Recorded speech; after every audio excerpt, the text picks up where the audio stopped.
हम जब भी आसमान में हवाई जहाज देखते हैं तो अक्सर सोचते हैं कि यार इन्हें कैसे पता चलता है कि ये कहाँ जा रहे हैं। क्या आसमान में भी सड़कें होती हैं जिन्हें सिर्फ पायलट ही देख पाते हैं? और अगर आसमान में भी सड़कें और रास्ते होते हैं तो हवा में एक्सीडेंट नहीं होता। जी हाँ, हिस्ट्री में 35,000 फीट ऊपर हवा में एक दिल दहला देने वाला हादसा हो चुका है और आज इस वीडियो में हम इसी को ही बारे में बात करने वाले हैं। चलिए और देर ना करते हुए शुरू करते हैं आज की हमारी ये स्पेशल वीडियो। जुलाई 2002 और घड़ी वक्त बता रही थी रात के करीब 8:48।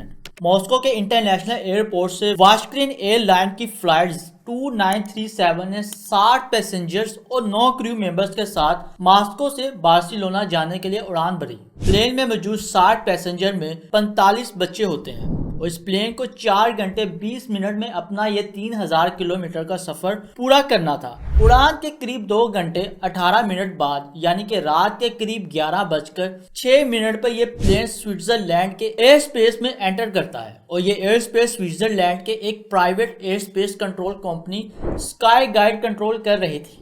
रात को 11 बजे air traffic controller Peter Nelson control room में अपने एक साथी के साथ कमान संभाले हुए थे। वैसे तो 1 जुलाई का दिन एयर स्पेस कंट्रोलर के लिए काफी बिजी रहा था, पर रात को 11 बजे के बाद उनके स्पेस एरिया में किसी भी प्लेन की लैंडिंग नहीं थी और एयर ट्रैफिक भी बेहद कम हो गया था। उनके एयर स्पेस में इस वक्त महज इक्का दुक्का प्लेन ही गुजर रहे थे। काम कम होने की वजह से नेल्सन का साथी अपनी जिम्मेदारी भी नेल्सन को देकर एक ब्रेक के लिए चला गया। अब नेल्सन कंट्रोल रूम में 2 वर्क स्टेशन के साथ अकेला था, जिसमें एक रडार पर एयर स्पेस का ट्रैफिक शो हो रहा था तो वहीं दूसरे रडार पर एयरपोर्ट पर लैंड होने वाले प्लेन्स की मॉनिटरिंग की जा रही थी। अब उसी वक्त यानी 11:06 पर फ्लाइट 2937 ऑस्ट्रेलिया के ऊपर 36,000 एल्टीट्यूड पर उड़ रही थी। प्लेन के अंदर सब कुछ नॉर्मल था। सबको यही लग रहा था कि अगले 2 घंटे में वो बार्सिलोना में होंगे।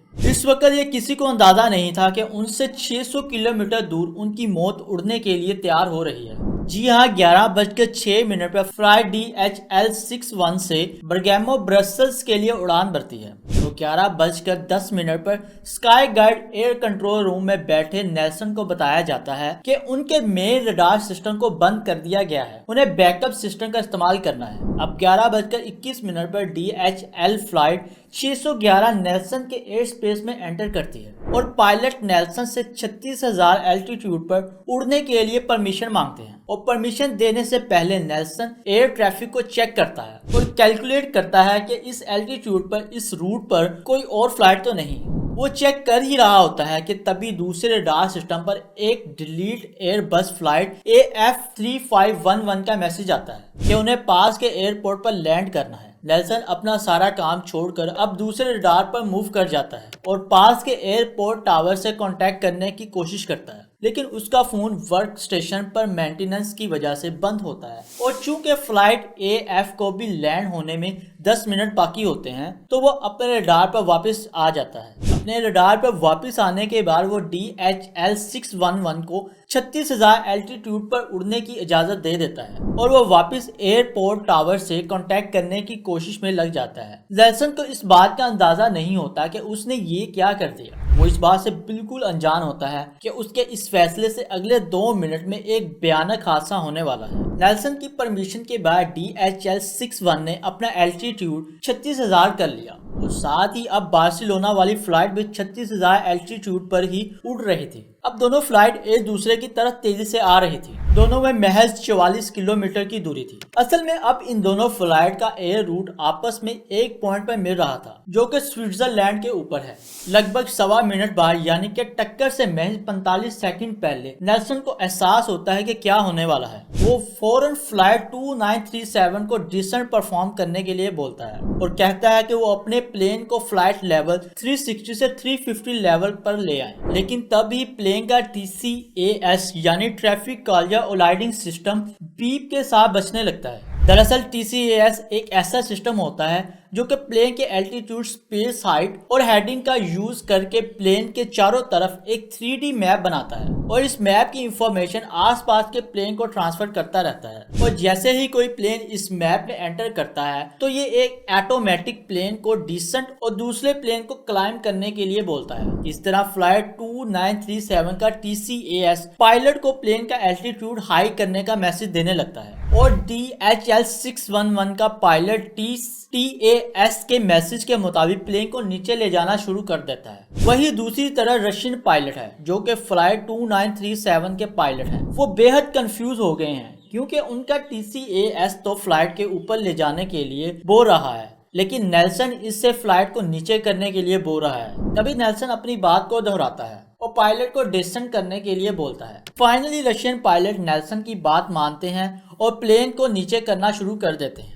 यानी अब दोनों फ्लाइट एक साथ 36,000 एल्टीट्यूड से नीचे आना शुरू कर देती हैं। इधर जब नेल्सन ने देखा कि फ्लाइट 2937 नीचे आ रही है तो वो आराम से बैठ जाता है, ये सोचकर कि अब टक्कर नहीं होगी। वो इस बात से बिल्कुल बेखबर था कि DHL फ्लाइट भी नीचे की तरफ आ रही है, क्योंकि DHL फ्लाइट के पायलटों की उनसे बात नहीं हो रही है क्योंकि वो फ्लाइट 2937 के साथ बिजी हैं। इसके अलावा नेल्सन एक बैकअप सिस्टम पर काम कर रहा था जिसमें एक बेहद जरूरी feature visual STS alarm system नहीं है, जो कि ऐसी सिचुएशन में रेड सिग्नल दे देता है जिसकी वजह से नेल्सन को असल सिचुएशन का अंदाजा ही नहीं है। और अब वो दूसरे रडार पर लग जाता है जहां एक एयर बस दूसरे एयरपोर्ट पर लैंड होने वाली थी। वहीं दूसरी तरफ प्लेन का TCAS सिस्टम दोनों पायलट को अभी भी रेड सिग्नल दे रहा था, पर दोनों पायलट अपने डिसीजन रेट को लगातार बढ़ाते जा रहे थे। अब नेल्सन दोबारा फ्लाइट 2937 से कांटेक्ट करता है, उन्हें बताता है कि DHL फ्लाइट उनके राइट साइड से आ रही है, जबकि